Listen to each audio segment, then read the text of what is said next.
Let's make history.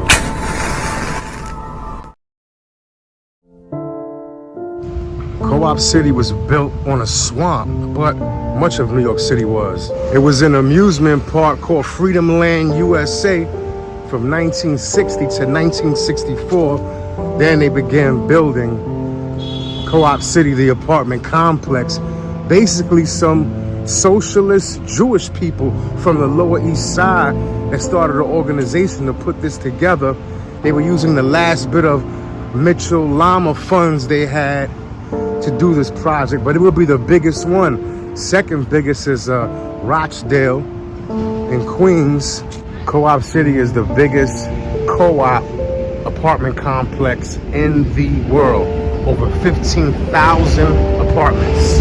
Co-op City was like somewhat of a socialist dream, but the problem was that once they got it up and going, once they started letting residents in before they even finished it. So they started in about 66. 2 years later, they started letting people move in. They didn't finish till the early 70s.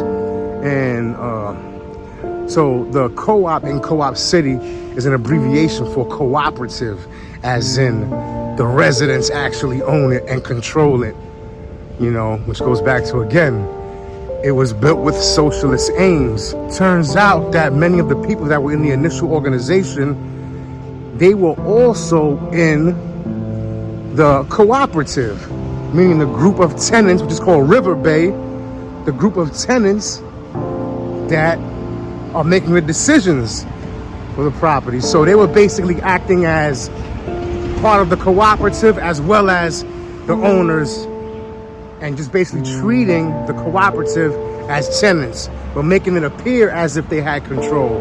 So there was a major rent strike in the late 70s, went on into the 80s, and they found some common ground. And they're still negotiating with the state back and forth, because the problem with socialism in general too is that the market dictates what the price is. The market should dictate what the price is in a functional economy.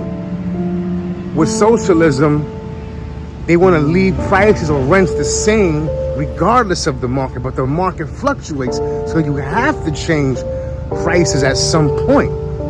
It's not static, and that's where the conflict is with socialism. So, you know, that area, the real estate, it goes up and down. Well, mostly over there it goes up, but tenants want the same prices. So it's a continued battle. But it was made to be like the quote-unquote projects for the middle class in that sense. I got a lot of information for this project from Anne Marie San Martino.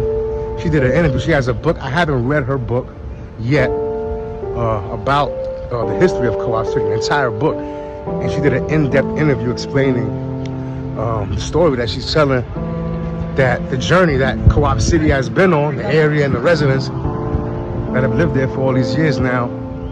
I'm going to leave a link in the description to that interview.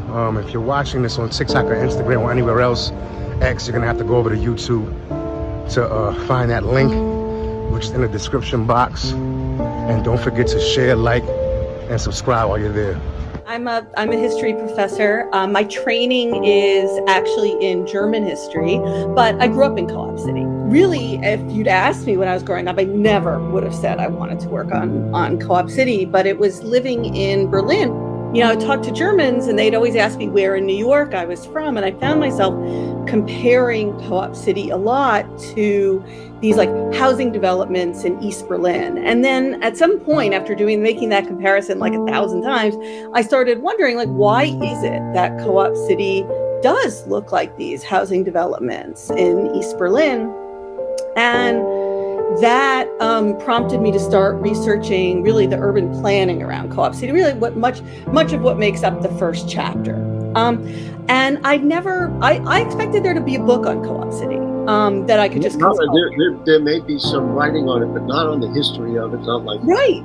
Today. And there'd been nothing. And so I sort of started doing that research, and then wrote a number of sort of bigger, articles for historians, and then just sort of felt like there's more to this story, and there's something I have to say about it. Leave your thoughts in the comments. Don't forget to hit that like button. Subscribe to Will Flores TV on YouTube. Follow me on Instagram, TikTok, and X.